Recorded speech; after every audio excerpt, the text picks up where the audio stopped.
no atestado de saúde médica, uma serpente enrolada numa madeira. Foi Moisés que fez aquilo. E aquela serpente representa Jesus Cristo. Então quem era picado pela serpente lá no deserto e olhava para aquela serpente de bronze era curado. Porque o antídoto, ou o remédio contrário à picada da serpente venenosa, era a cura deles olharem para a serpente que estava na haste. A cura, irmãos, para a humanidade. Este mundo que anda envolvido no pecado. Este mundo que anda envolvido no reino do diabo, no reino do inimigo. Não é porque querem, é porque o inimigo enganou eles e levou eles para dentro do reino para fazer seus discípulos. Sabe, os que roubam, eles não querem roubar, mas eles não têm outra saída. A própria situação do tempo obrigam eles a roubar. O que mente, ele não quer mentir mais, mas só que ele já viciou na mentira, então ele precisa continuar mentindo. O preguiçoso, ele não quer ser preguiçoso, mas a preguiça fala mais alto, ele continua sendo preguiçoso. O enganador, irmãos, ele não quer enganar ninguém, mas ele já viciou-se em enganar. Viu? Já leu a passagem de Isaías? A Bíblia diz Isaías, que Isaías, capítulo 6, né? Que Isaías, quando ele vê a glória de Deus, ele diz assim: ai de mim que vou perecendo, porque sou homem impuro e habito no meio de homens de impuros lábios. E os meus olhos viram o Senhor. Porque Isaías, irmãos, ele era um homem que estava dentro do reino de Deus, mas era um homem totalmente contaminado pela vaidade do reinado do seu primo, o rei Uzias. E ele não fazia nada de bom. Tudo que tinha de ruim Isaías fazia, mas era crente. Mas só quando ele foi tocado por Deus, ele foi purificado, aí ele começou a ver o céu pelo lado de dentro. Aí ele começou a receber de Deus, sabe? Então, muitas vezes, irmãos, nós, não só as pessoas que estão fora de Cristo, mas nós que estamos em Cristo, muitas vezes não estamos vivendo a obra de Deus. Estamos vivendo o que o mundo oferece. E o que o mundo oferece, irmãos? Jogos, prostituição, vício, mentira, brincadeira, imoralidade. É isso que o mundo oferece. E se nós, que estamos em Cristo Jesus, não nos tornarmos uma nova criatura em Cristo, que é o que a Bíblia diz, que aquele que está em Cristo é nova criatura, já não faz mais o que fazia, já não vive conforme o mundo vive, mas ele vive conforme Cristo. Aquele que anda com Cristo, ele vive por Cristo, e ele é nova criatura, as atitudes dele é nova. E se as velhas atitudes ainda estão implantadas em você, irmão, você precisa nascer de novo, e nascer da água e nascer do Espírito. A água que é a palavra e o Espírito que é a renovação da tua atitude diante de Deus.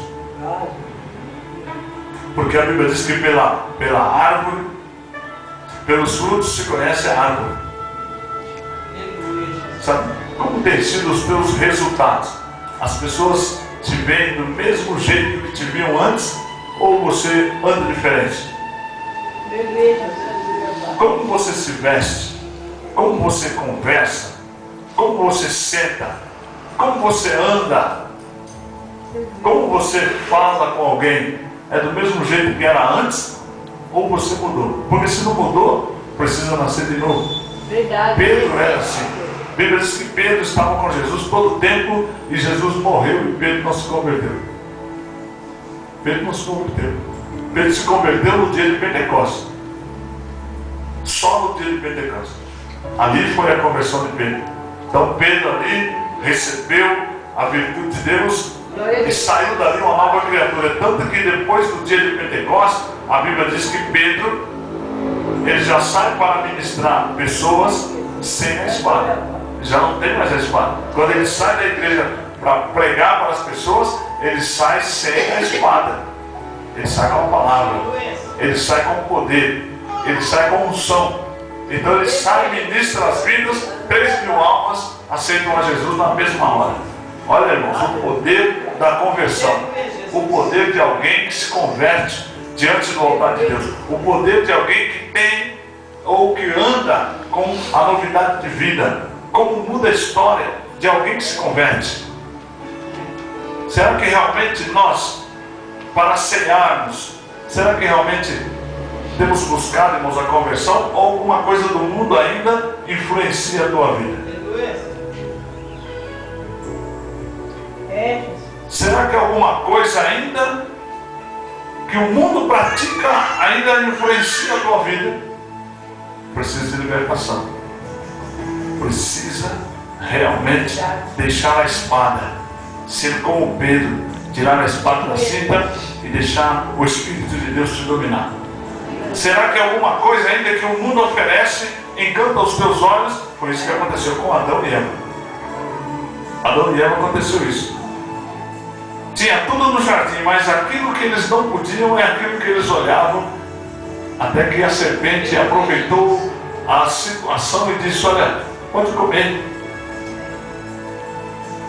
Você já viu aquela história que não, eu sou o evangelho, não tem problema. Não, eu sei o que estou fazendo, não tem problema. Além de ser evangelho, sabe o que está fazendo, não tem problema. Aí que é o problema.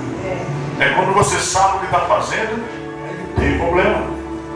Porque já não está fazendo certo. Já não está fazendo certo. É coisa de cristão que você está fazendo? É obra de Deus? Porque se não éramos, infelizmente, está no caminho errado. Não é certo. E se não é certo, é do príncipe desse mundo. Só tem 2 reinos: o reino de Deus e o reino de Satanás. Você deve estar em um dos 2. Você não pode estar nos 2. Um não aceita súditos do reino do outro. Se está no reino de Deus, Satanás não te aceita. Se está no reino de Satanás, Deus não te aceita. Em que reino você está? Ou você é agente secreto, né? Trabalha para um e é disfarçado para outro. Né? Tem um crente que é assim. Ele está na igreja, trabalha para o diabo.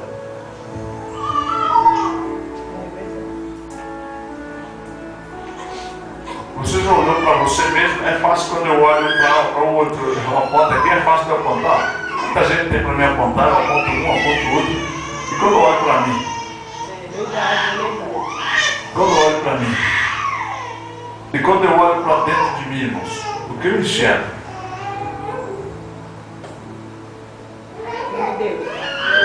Sabe, nós precisamos olhar para dentro de nós. Independente qual seja o teu segmento, qual seja o teu comportamento, a tua atitude, começa a olhar para dentro de você. Enxergue você primeiro. Olhe para o teu interior. E aí você vai ver como as pessoas estão te vendo. Se você olhar para você, você vai ver como as pessoas estão te vendo. Talvez você já ouviu alguém dizer para você assim: ué, irmão, você é crente e faz isso? Fica chato. Fica chato. Eu fico com vergonha quando eu faço alguma coisa e a pessoa olha para mim e diz: ué, mas você é crente e faz isso? Eu fico sem graça. Princípio. O primeiro nome que cai é o de Jesus. Porque vem a primeira palavra. Ué, você é crente e faz isso? Então o nome que já caiu primeiro antes do meu foi o de Jesus. Depois o meu. O primeiro nome que vai por terra é o de Jesus. E nós não podemos encardir, sujar o nome de Jesus.